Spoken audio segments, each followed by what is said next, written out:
오늘 말씀의 제목이 왜 교리를 배워야 하는가 이런 제목입니다. 2024년 새로운 한 해를 우리가 맞았습니다. 지금까지 우리의 삶을 인도하시고 은혜 베풀어 주신 그 하나님께서 이 새해 2024년 한 해 역시 우리에게 동일한 은혜 베풀어 주시고 하나님의 놀라운 역사를 보여주실 것을 우리가 믿습니다. 든든히 우리 창신제일교회가 이 한 해 동안 든든한 모습으로 세워지기를 간절히 소원합니다. 이쯤 우리가 작년까지 성경의 내용을 살폈습니다. 우리가 창세기부터 다루지는 못했는데 우리가 열왕기부터 요한계시록을 살폈습니다. 솔로몬부터 우리가 새하늘과 새 땅, 새 예루살렘까지를 우리가 살폈습니다. 우리가 살핀 이 성경의 내용들을 잘 기억하실 것을 부탁을 드립니다. 2024년은 좀 특별한 한 해가 되지 않을까. 우리가 예배 시간에 교리를 다루도록 그렇게 하겠습니다. 교리라고 하면 좀 재미없을 것 같고 좀 딱딱할 것 같고 왠지 나와 상관이 없을 것 같다 이런 생각을 합니다. 그건 신학자들이나 목사님들이 해야 될 것이지 우리가 공부해야 될 건 아닌 것 같다 이렇게 해서 멀리하는 경우가 있는데 아닙니다. 교리를 배우는 건 굉장히 중요합니다. 우리가 믿는 복음의 진리가 무엇인지 우리가 무엇을 믿는지 확인하는 건 그 무엇보다 중요한 겁니다. 그때 우리 교회가 우리의 신앙이 더욱더 온전하게 세워지게 될 겁니다. 우리가 1년 동안 이 작업을 이제 하도록 하겠습니다. 사실 교리를 설교한다라는 게 상당히 부담이 됩니다. 차라리 저에게 강의를 하라 그러면 좀 더 편하게 하지 않을까 이런 생각이 드는데 그래도 열심히 해보려고 합니다. 여러분들께서 협력해 주시고 기도해 주실 것을 부탁을 드립니다. 오늘 우리가 대하는 말씀이 갈라디아서입니다. 바울이 갈라디아 지역에 있는 여러 교회에 보낸 편지입니다. 지도를 한번 볼까요? 갈라디아는 이 도시 이름이 아니고요. 지역 이름입니다. 우리로 말하면 경기도 혹은 이렇게 이해하시면 좋을 것 같습니다. 비시디아, 안디옥, 이고니온, 루스드라, 더베 이런 도시가 이 갈라디아 지역에 포함되어 있습니다. 바울이 1차 전도 여행을 할 때 이곳에 들려서 주의 복음을 전합니다. 보통 우리가 바울의 서신을 보면 인사말이 먼저 나오죠. 그리고 감사하는 고백이 있고 찬양하는 고백이 나옵니다. 그리고 본론으로 들어가는데 갈라디아서의 특징은 인사말 다음에 바로 본론입니다. 내가 너희를 인해서 감사한다, 내가 너희를 인해서 하나님을 찬양한다 이런 내용이 없습니다. 그리고 바로 본론이 등장하는데 그 내용도 책망입니다. 바울은 아주 다급하게 이 편지를 씁니다. 바울이 복음을 전한 이곳에 교회가 세워졌습니다. 근데 바울이 떠난 이후에 이 유대주의자들이 교회 내에 들어와서 바울이 전한 복음, 예수 그리스도의 복음을 전하는 것이 아니라 다른 복음을 전합니다. 그리고 많은 사람들이 그 복음을 듣고 그것을 따르기 시작합니다. 바울이 너무 다급한 마음에 급하게 편지를 씁니다. 이게 갈라디아서입니다. 오늘 말씀을 통해서 우리가 확인해야 될 건 이 땅에는 예수 그리스도의 복음을 흔드는 다른 복음이 존재한다라는 겁니다. 이때 다르다라는 말은 변형되었다 이런 말입니다. 이 사람 보기에 좋도록 바꾼 겁니다. 사실 예수 그리스도의 복음을 인간의 이성으로 이해하는 건 불가능하죠. 인간의 이성으로는 용납할 수 없는 내용들이 있습니다. 동정녀가 아이를 낳았다, 처녀가 아이를 낳았다 이해할 수 없습니다. 2000년 전에 죽은 한 사람이 우리 죄를 대신해서 그가 죽었다. 이것도 이해가 안 되고요. 그가 죽었다가 다시 살아났다는 것도 이해가 안 됩니다. 우리가 아무것도 하지 않고 단지 그것을 믿기만 하면 우리가 구원을 받는다. 이것도 이성으로 용납이 안 되죠. 그래서 사람들이 이것을 이제 말이 되게 하려고 여러 가지 조금씩 변형을 하기 시작합니다. 그럴듯하게 바꾸는 겁니다. 바울은 이것을 다른 복음 이렇게 말을 합니다. 자, 1장 7절을 한번 볼까요? 1장 7절 같이 읽습니다. 다른 복음은 없나니 다만 어떤 사람들이 너희를 교란하여 그리스도의 복음을 변하게 하려 함이라. 그리스도의 복음을 변하게 하려고 한다. 이게 다른 복음입니다. 변하게 한다 이 말은 방향을 뒤집는다.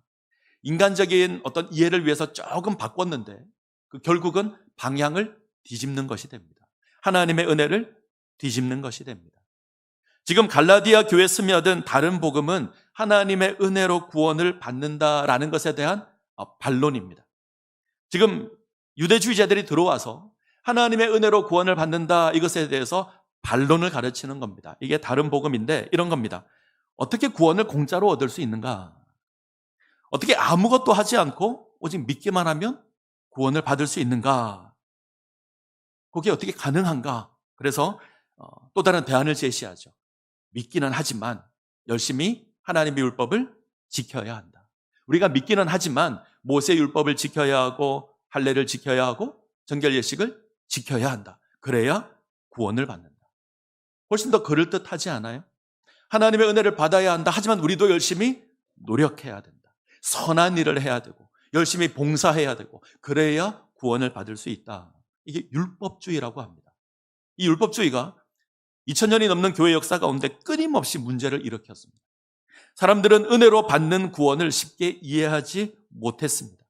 구원을 위해서는 하나님의 은혜가 필요하다. 예수 그리스도의 십자가가 필요하다. 그러나 그것으로 충분하지 않다. 우리가 무엇을 행해야 한다. 우리가 선을 행하고 우리가 열심히 봉사해야 되고 열심히 하나님을 섬겨야 한다. 그래야 구원받는다. 그럴듯하지 않습니까? 훨씬 그럴듯합니다. 공식으로 만들면 이렇게 될 겁니다. 은혜 더하기 행함, 이것은 구원이다. 은혜가 구원이 아니라 은혜 더하기 행함은 구원이다. 이게 다른 복음입니다. 바울이 말하는 복음은요, 은혜가 구원이다. 은혜도 필요하지만 행함도 필요하다. 뭔가 우리가 해야 되는 것 아니냐 때문에 많은 사람들이 다른 복음을 쫓았습니다. 왜 사람들이 은혜의 복음보다는 이렇게 율법주의 복음을 좋아할까? 제가 생각을 해봤는데 이 공짜라고 하는 게 좀 불편한가 봅니다. 거저받은 구원이라는 것이 자꾸 이해가 안 되는 것 같습니다. 우리는 공짜라고 하면 잘 안 믿습니다. 가끔 스팸 전화가 옵니다. 가장 많이 오는 전화가 보험입니다. 어떻게 저의 나이를 알았는지 50대가 되면 건강에 신경을 써야 한다 그럽니다. 그리고 막 보험을 이야기를 합니다. 마치 처음 시작은 좋은 보험이 나왔는데 마치 그냥 들어주는 것처럼 이야기를 합니다. 근데 결론에 가게 되면 새로 가입을 하라는 거죠. 그 다음으로 많이 오는 전화가 휴대폰 전화입니다. 스마트폰을 바꿔주겠다. 쓰던 번호 그대로 새로 나온 스마트폰으로 바꿔주겠다. 사은품도 준다. 이야기를 듣고 보면 더 비싼 요금을 써야 한다. 이런 얘기가 가장 마지막에 나옵니다. 인터넷을 바꾸라는 전화도 자주 오죠. 지금 집에서 사용하고 있는 인터넷을 바꾸면 우리가 사은품을 주겠습니다. 돈을 주겠습니다. 이런 것도 있습니다. 공짜처럼 이야기하지만 우리가 이것을 잘 안 믿습니다. 제가 처음에는 전화금분의 그 성의가 가상해서 다 한번 들어봤습니다. 그러니까 계속 이야기를 하더라고요. 요즘은요, 이런 전화 오면 예 됐습니다 그러고 끊습니다. 어차피 공짜가 아니라는 거 압니다. 사람 인종별로 돈을 자랑하는 방법이 다르다고 합니다. 백인들은 어떻게 자랑을 하냐면 절대 돈 많은 걸 자랑 안 합니다. 백인들은 자신들의 인생이 얼마나 고귀하고 귀한 것인지 이야기합니다. 예를 들면 우리 집 애가 이번에 명문 사립대에 들어갔다. 우리 딸이 그 학교를 공부할 수 있어서 얼마나 좋은지 모르겠다. 우리식으로 말하면 우리 딸이 이번에 이대 들어갔어. 이런 겁니다. 서울대 들어갔어. 이런 거 자랑하지. 이번에 차를 바꿨는데 차가 너무 좋아. 우리 가족들이 타도 안전할 것 같아. 뭐 이런 거라든지 우리 집이 강남에 있어. 뭐 이렇게 자랑을 합니다. 직접적으로 내가 얼마나 큰 부자인지는 얘기하지 않지만 은근히 자랑하는 겁니다. 흑인들은 어떨까요? 이들은 눈에 보이는 것을 자랑합니다. 몸에 온갖 금은 보화를 다 차고 다닙니다. 목걸이도 보통 평범한 거 안 차죠. 무슨 체인 같은 거 이런 거 찹니다. 이들은 정확하게 얼마를 썼는지를 자랑합니다. 이 목걸이가 얼마인 줄 알아? 5천만 원짜리야. 뭐 이런 거죠. 이 차가 얼마인 줄 알아? 내가 2억을 주고 샀어. 뭐 이런 거 자랑합니다. 자기가 비싼 돈을 지불하고 이것을 가지고 있다는 것을 자랑하는 거죠. 동양 사람들은 어떨까요? 한국 사람들은 우리는 싸게 산 것 자랑합니다. 우리가 자랑할 때 쓰는 표현이 있죠. 이거 얼마 주고 살게? 우리가 이거 자랑하잖아요. 김집 사내가 이거 얼마 주고 살게? 100만 원짜리인데 내가 70만 원 주고 샀어. 이 가방 얼마짜리인 줄 알아? 백화점에 가면 100만 원인데 내가 한 50만 원 주고 샀어. 이런 것 자랑합니다. 내가 적은 비용을 들이고 귀한 것을 가졌다. 이거 자랑하는 거죠. 공통점이 하나 있습니다.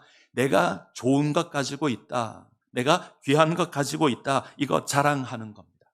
그리고 비싼 것을 가지고 있으면 가질 수 있을수록 내가 더 존귀하다고 생각합니다. 그래서 요즘은 비싼 것에 투자하는 것을 아끼지 않습니다. 부자들은 고의로 비싼 것을 삽니다. 가방을 사도 비싼 명품을 사죠. 이게 있어야 나의 가치를 높여준다라고 생각합니다. 용도가 중요하지 않죠. 물건을 담는 가방이라고 생각 안 합니다. 명품을 가지고 다녀야 이 가방으로 나의 존재가 부각된다. 그래서 비싼 것을 좋아합니다. 스마트폰을 전화라고 생각하는 사람은 절대 비싼 거 사지 않습니다. 통화만 되면 됩니다. 조금 나가서 카톡만 되면 됩니다. 이러면 충분합니다. 그런데 이것이 인생의 가치를 보여준다라고 생각하면 비싼 것을 사야 됩니다.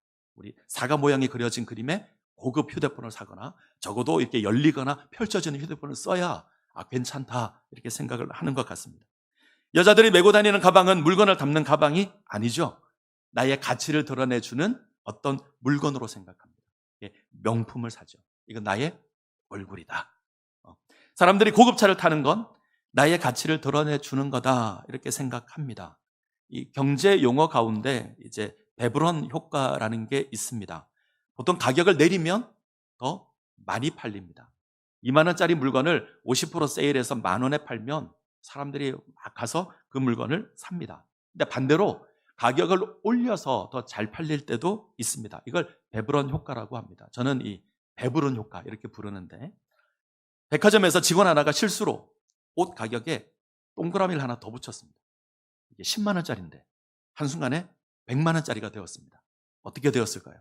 그날 이 물건 다 팔렸습니다. 사람들은 그게 좋은 거라고 생각해서, 가치 있는 거라고 생각해서 그걸 사는 겁니다. 사람들은 비싼 것일수록 가치가 있다고 생각합니다. 이런 우리에게 구원이 공짜라고 하면 선뜻 믿겨지지가 않는 것 같습니다. 잘 안 내켜지고 뭔가 대가를 지불해야 될 것 같습니다. 내가 뭔가를 해야 될 것 같고, 하나님의 말씀을 잘 지켜야 될 것 같고, 율법을 지켜야 될 것 같고, 내가 봉사를 해야 될 것 같습니다. 내가 하나님께 뭔가 큰 예물을 드려야 하나님이 나를 인정해 줄 것 같다, 이런 생각들이 있습니다. 그래서 이 복음에 뭔가 자꾸 붙이는 거죠. 이 은혜의 복음에 선을 붙이고, 은혜의 복음에 봉사를 붙이고, 은혜의 복음에 예물을 붙입니다. 구원받은 사람이, 그 사람이 변화되어서 새로운 삶을 살고, 그래서 선한 삶을 살고 하나님을 섬기는 삶을 살고 헌신된 삶을 사는 건 귀한 겁니다. 그건 맞는 겁니다. 그런데 구원을 보장받기 위해서 내가 이것을 행해야 된다, 내가 열심히 섬겨야 한다, 내가 하나님께 바쳐야 한다, 이건 틀린 겁니다. 구원은 하나님의 은혜로 받는 것이지 우리가 무엇을 해서 받는 것이 아닙니다. 구원은 결코 값싼 싸구려가 아닙니다. 결코 우리에게 그냥 가치 없어서 그래서 공짜로 주어진 것이 아닙니다. 임금이 1만 달란트 빚진 자의 빚을 탕감시켜 준 건 1만 달란트 빚진 자가 갚을 능력이 없기 때문입니다. 그런데 1만 달란트 빚진 자는 탕감받았다는 게 이해가 안 됩니다. 그는 갚아야 된다고 생각합니다. 그래서 어떻게 하죠? 100데나리온 빚진 자의 멱살을 잡는 겁니다. 성경은 절대 구원을 싸구려로 말하지 않습니다. 저기 동묘시장에 가면 온갖 물건 펼쳐놓고 그렇게 싸게 파는 그런 물건으로 취급하지 않습니다. 구원은 너무 귀한 겁니다. 이 땅에 무엇으로도 구할 수 없는 겁니다. 이 땅에 그 누구도 감당할 수 없는 겁니다. 그래서 하나님의 아들이 이 땅에 오셔야 했습니다. 그래서 그 예수 그리스도께서 십자가를 지시고 그가 죽임을 당하셔야 했습니다. 그렇게 해야만 구할 수 있는 것이 구원입니다. 우리에게 거저 주었다는 것이 우리에게 마치 공짜로 주어진 것처럼 가치 없는 것처럼 여기시면 안 됩니다. 그거는 그 무엇보다 귀한 겁니다. 세상에 그 무엇으로도 감당할 수 없는 겁니다. 하나님이 우리에게 은혜로 주신 건 우리에게 감당할 능력이 없어서입니다. 우리에게는 그것을 구할 만한 자격이나 능력을 지닌 자가 아무도 없습니다. 그래서 값없이 주셨습니다. 싸구려여서가 아닙니다. 너무나 귀한 것이기에. 너무나 귀한 것이기에.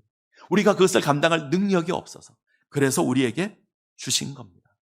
내가 구원을 위해서 뭘 할 수 있다고 생각하지 마십시오. 나의 힘으로, 나의 능력으로, 나의 물질로 내가 구원을 얻는데 뭔가 기여할 수 있을 것 같다. 아니요, 불가능합니다. 그건 있을 수 없는 겁니다. 하나님의 은혜로 우리가 구원을 받습니다.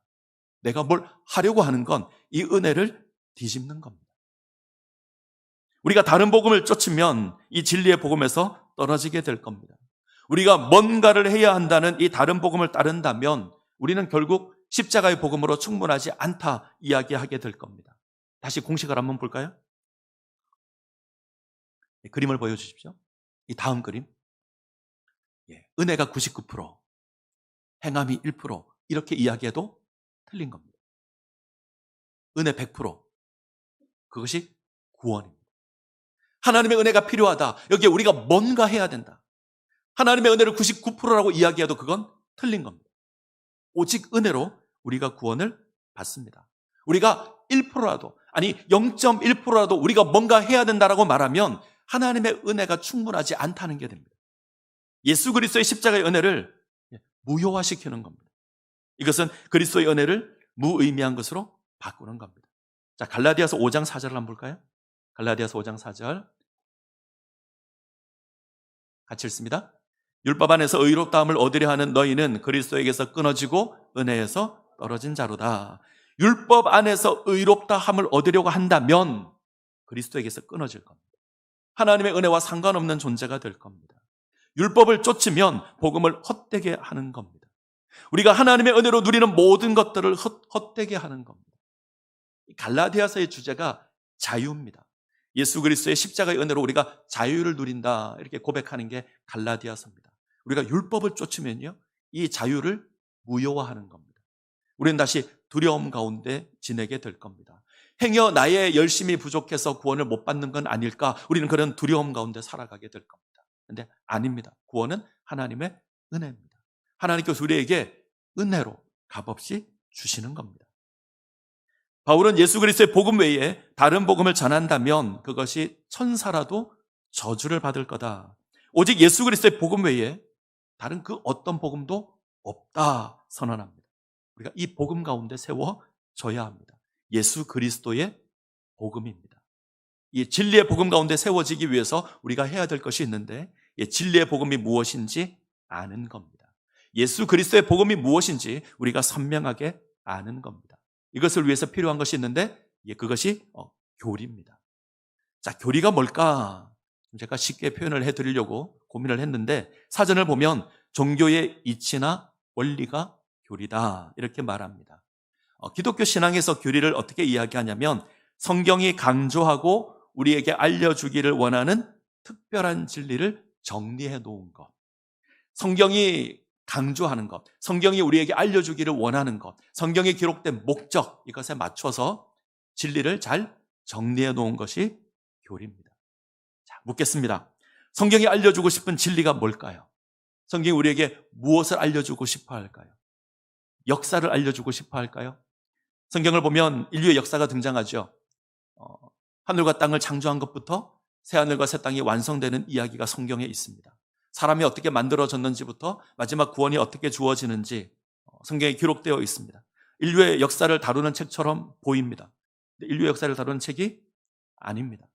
어떤 사람은 이스라엘의 역사를 다루는 것 아니냐 말하기도 합니다. 이스라엘 역사가 있습니다. 그러나 이스라엘 역사를 우리에게 전달해 주는 것이 성경의 목적은 아닙니다. 성경은 하나님의 역사를 기록한 책입니다. 우리를 구원하시는 그 하나님의 역사를 기록한 것이 성경입니다. 성경은 하나님의 모든 역사를 다 기록하지 않습니다. 하나님의 역사를 다 기록한다면 이 땅에 존재하는 모든 책을 다 동원해도 불가능할 겁니다. 하나님의 역사 가운데 특별한 것만 뽑아서 기록합니다. 예수님도 마찬가지죠. 예수님이 이 땅에서 몇 년 계셨죠? 33년 계십니다. 근데 성경을 보면 앞에 30년의 생애는 거의 기록되지 않습니다. 뒤에 3년 이야기가 집중적으로 기록되어 있습니다. 그것도 다 기록하지 않죠. 특별한 것만 뽑아서 그렇게 기록합니다. 무슨 말이냐면 성경은 특별한 목적을 가지고 기록되었습니다. 그 목적은 하나님의 구원입니다.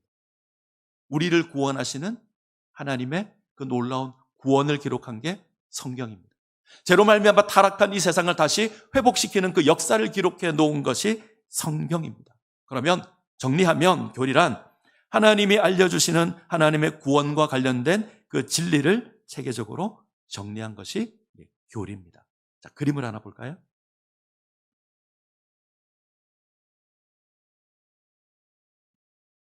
이렇게 교리 내용이 정리되어 있는데 성경을 딱 펼치면 태초에 하나님이 천지를 창조하시니라 이 선언에서 시작합니다. 우리가 하나님을 먼저 만납니다. 하나님 어떤 분이신지, 하나님 어떤 일을 행하셨는지 이것을 다루는 것이 신론입니다. 하나님께서 사람을 창조하시죠. 하나님께서 여섯째 날 하나님의 형상을 따라 사람을 창조하십니다. 근데 이 사람이 하나님을 온전히 섬기지 못하고 선악을 알게 하는 나무의 실과를 따먹고 타락하게 됩니다. 이런 인간에 관해서 기록하고 있는 것이 인간론입니다. 타락한 인간을 구원하기 위해서 이 땅에 오신 분이 예수 그리스도십니다. 예수님이 누구신가? 예수님이 이 땅에 오셔서 어떤 일을 하셨는가 기록하고 있는 게 기독론입니다. 2000년 전 예수님께서 행하신 그 구원 사역이 어떻게 오늘날 우리의 구원이 될 수 있는가? 자, 이 구원에 대해서 다루는 것이 구원론입니다. 이 역할을 감당하시는 분이 성령 하나님이십니다. 그래서 성령론도 이 구원론에 포함되어 있습니다. 그리고 구원받은 백성의 공동체인 교회를 다루는 것이 교회론이고요. 마지막 구원의 완성에 관한 이야기가 종말론입니다. 이게 교리의 기본적인 구성입니다. 그냥 보면 딱딱해 보이는데 사실상 하나의 큰 이야기죠. 하나님께서 우리를 구원하시는 큰 이야기가 교리입니다. 우리가 이 교리를 배워야 합니다. 그리고 알아야 합니다. 교리를 공부하는데 딱딱하지 않을까? 재미없지 않을까? 그냥 좋은 소리 해줬으면 좋겠는데 왜 이런 것 하는가? 이런 생각이 드실지 모르는데 너무 딱딱하지 않을 겁니다. 기대하셔도 좋을 것 같습니다. 기대하십시오. 1년이 지나면 1년 동안 주어진 말씀을 잘 정리하면 우리가 믿는 신앙의 내용을 우리가 확인하는 겁니다. 우리가 무엇을 믿는지, 복음의 진리가 무엇인지 우리가 확인하게 될 겁니다. 하나님이 이 은혜를 베풀어 주실 겁니다. 이것을 누리시기를 바랍니다. 자, 오늘 말씀의 제목을 한번 볼까요? 제목이 왜 교리를 배워야 하는가? 이 물음에 대한 답을 몇 가지로 나누고 말씀을 맺도록 하겠습니다. 우리가 왜 교리를 공부해야 되는가? 첫 번째는 성경이 교리를, 하나님의 구원을 이야기하고 있기 때문에 그렇습니다. 성경은 하나님의 구원에 대해서 기록한 책입니다. 하나님의 구원의 역사를 고백합니다. 때문에 우리가 이것을 잘 정리한 교리를 배워야 합니다. 자, 성경 한번 볼까요? 디모데후서 3장 15절. 3장 15절 같이 읽겠습니다. 또 어려서부터 성경을 알았나니 성경은 능히 너로 하여금 그리스도 예수 안에 있는 믿음으로 말미암아 구원에 이르는 지혜가 있게 하느니라. 바울이 고백하죠. 어려서부터 네가 성경을 알았는데 성경은 능히 너로 하여금 그리스도 예수 안에 있는 믿음으로 말미암아 구원에 이르는 지혜가 있게 한다. 이때 성경은 구약입니다. 바울이 디모데후서를 기록할 때 성경은 구약밖에 없었습니다. 근데 구약이 이야기하는 게 뭐라고요? 예수 그리스도 안에 있는 믿음으로 구원을 얻게 한다. 예수를 믿어 구원 얻는다. 성경이 이야기하는 게 이것입니다. 성경은 구원에 대한 책입니다. 우리는 성경을 통해서 하나님의 구원을 확인해야 합니다. 그리고 그것을 누려야 합니다. 우리가 교리를 통해서 이것 확인하게 될 겁니다. 자, 두 번째 이유는 우리가 교리를 공부하지 않으면 교리를 4개가 다 나왔네요. 교리 없이 성경을 연구하게 되면 위험하기 때문입니다. 우리가 교리를 공부하지 않고 성경을 공부하는 것 굉장히 위험합니다. 성경은 하나님의 구원에 대해서 말하는 책입니다. 그런데 다른 목적으로 성경을 사용하면, 엉뚱하게 사용하면 위험한 것이 될 수 있습니다. 노아의 아들이 셋입니다. 셈, 함, 야벳입니다. 이 가운데 노아의 저주를 받은 아들이 있습니다. 함입니다. 사람들은 이것을 두고 흑인들이 함의 자손이고 그들은 우리를 섬기는 노예가 되어야 한다, 이렇게 해석할 수 없습니다. 실제로 노예 제도의 근거가 이거였습니다. 우리가 성경을 다른 목적으로 읽으면 그건 본질에서 벗어난 위험한 것이 될 수 있습니다. 매일 아침마다 말씀을 묵상하는 장로님이 한 분 계셨습니다. 이분이 말씀을 어떻게 묵상하냐면 아침에 기도를 하고 말씀을 쫙 펴니다. 나의 눈에 가장 먼저 딱 들어온 그 말씀이 오늘 내게 주신 말씀이다, 이렇게 받고 그 말씀을 지킵니다. 자, 어느 날 아침 평상시대로 기도하고 성경을 딱 펼쳤습니다. 처음 들어온 말씀이 마태복음 27장 5절이었습니다. 스스로 목을 메고 죽으니라. 가룟 유다의 기사. 너무 놀란 장로가 다시 기도합니다. 하나님, 이거 무효입니다. 다시 하겠습니다. 다시 기도하고 성경을 딱 펼쳤는데 요한복음 13장 27절에 나왔습니다. 네가 할 일을 속히 행하라. 너무 당황한 장로가 다시 한번, 하나님 3세판 한 번 다 하겠습니다. 그래서 성경을 펼쳤습니다. 야고보서 4장 17절에 나왔습니다. 알고도 행치 아니하면 죄니라. 설마 저렇게 성경 읽는 사람이 있을까? 우리가 그렇게 성경을 읽을 때가 많습니다. 마치 점을 치는 것처럼, 마치 부적처럼 성경을 읽습니다. 요즘 SNS를 보면 금년에 내게 주신 말씀 이렇게 해서 사진을 찍어서 올리시는 분들이 좀 많이 계시더라고요. 아마 그 교회에서 송구 영신 예배 때 말씀 뽑기를 했나 봅니다. 그래서 내게 주신 말씀이다. 자, 이것과 이 장로의 모습이 뭐가 다르죠? 똑같지 않습니까? 성경은 이렇게 하라고 준 게 아닙니다. 저희 교회에서 멀지 않은 곳에서 제가 부교육자로 섬긴 교회가 있습니다. 장로님이 한 분 계셨는데 슬하의 아들과 딸이 있습니다.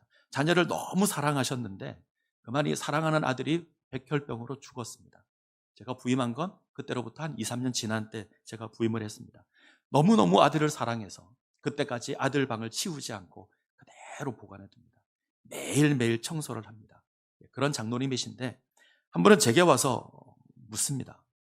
목사님, 하나님께서 제 아들을 살려주겠다고 약속의 말씀을 주셨는데 제 아들이 죽었습니다. 이거 어떻게 된 겁니까? 이게 무슨 말인가 했더니 아들이 죽던 그 해에 송구 역신 예배 때 말씀을 뽑았습니다. 그 말씀이 내가 병을 치료해 주겠다.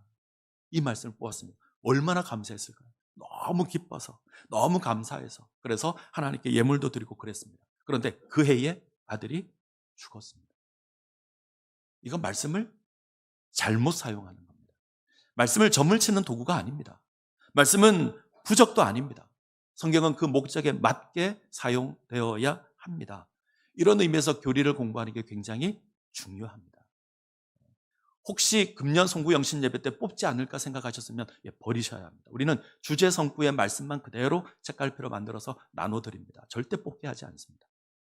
자, 세 번째, 다른 복음을 분별하기 위해서 우리는 교리를 공부해야 합니다.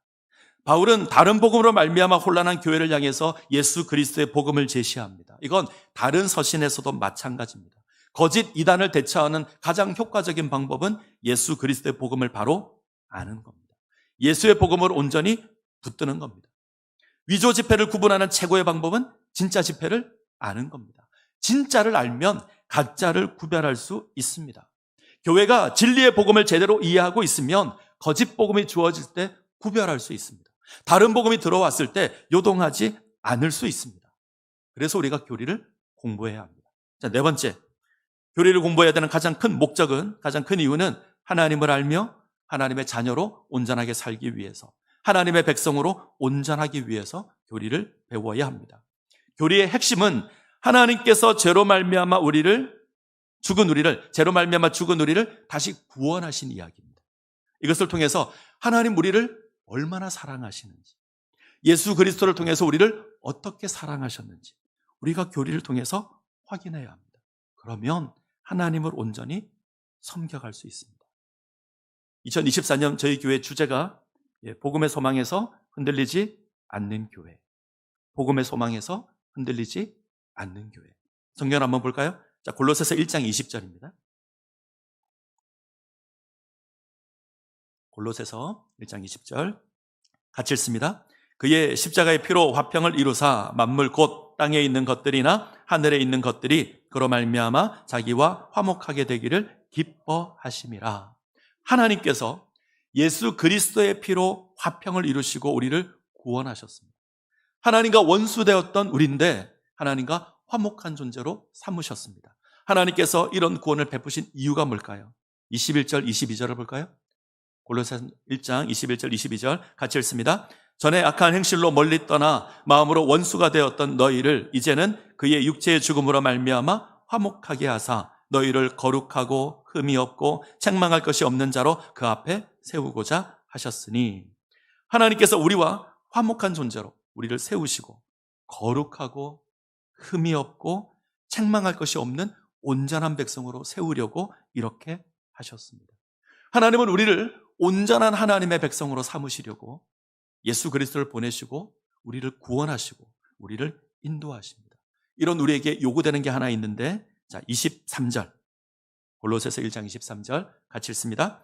만일 너희가 믿음에 거하고 더 위에 굳게 서서 너희 들은 바 복음의 소망에서 흔들리지 아니하면 그러하리라. 이 복음은 천하 만민에게 전파된 바요 나 바울은 이 복음의 일꾼이 되었노라. 주제 성구입니다. 우리가 믿음 가운데 세워져서 복음의 소망에 흔들리지 않는 겁니다. 우리가 믿음의 복음 가운데 세워지며 이 복음의 소망에서 흔들리지 않으면 우리는 온전한 하나님의 백성으로 세워지게 될 겁니다. 예수 그리스도의 복음을 분명히 알아야 합니다. 그 복음으로 말미암은 그 복음의 소망을 우리가 붙들어야 합니다. 그러면 요동하지 않을 겁니다. 하나님의 온전한 백성으로 세워지게 될 겁니다. 이걸 좀 더 구체적으로 표현한 것이 골로새서 2장 6절에서 8절입니다. 제가 읽겠습니다. 그러므로 너희가 그리스도 예수를 주로 받았으니 그 안에서 행하되 그 안에 뿌리를 박으며 세움을 받아 교훈을 받은 대로 믿음에 굳게 서서 감사함을 넘치게 하라. 누가 철학과 헛된 속임수로 너희를 사로잡을까 주의하라. 이것은 사람의 전통과 세상의 초등학문을 따름이요 그리스도를 따름이 아니니라. 마지막 때를 살아갑니다. 바울이 마지막 때 나타날 그 모습들을 이야기하면서 고백한 것이 경건의 모양은 있지만 경건의 능력이 없는 자들이 일어나게 될 겁니다. 그런 다른 복음을 전하는 자들이 끊임없이 일어나게 될 것이고 우리 가운데 들어와서 우리를 미혹하는 일이 있을 겁니다. 이때 우리가 요동하지 않는 비결은 그리스도의 복음에 뿌리를 받고 세움을 입고 그 교훈을 따라서 우리의 믿음을 굳게 세워가는 겁니다. 그럴듯한 사람의 말로 포장한 복음이 주어질 겁니다. 인간의 이성을 동원하면 훨씬 그럴듯한 이야기들이 주어지게 될 겁니다. 그러나 그것이 그 복음이 우리를 구원하는 것이 아닙니다. 오직 예수 그리스도의 십자가의 복음이 그 하나님의 은혜가 우리를 구원합니다. 그렇게 이 예수의 복음을 붙드시기 바랍니다. 복음의 소망을 붙드시기 바랍니다. 결코 요동하지 않기를 바랍니다. 그때 우리가 하나님의 온전한 백성으로 세움을 입게 될 겁니다. 이 은혜를 누리시기를 간절히 소원합니다. 기도하시겠습니다.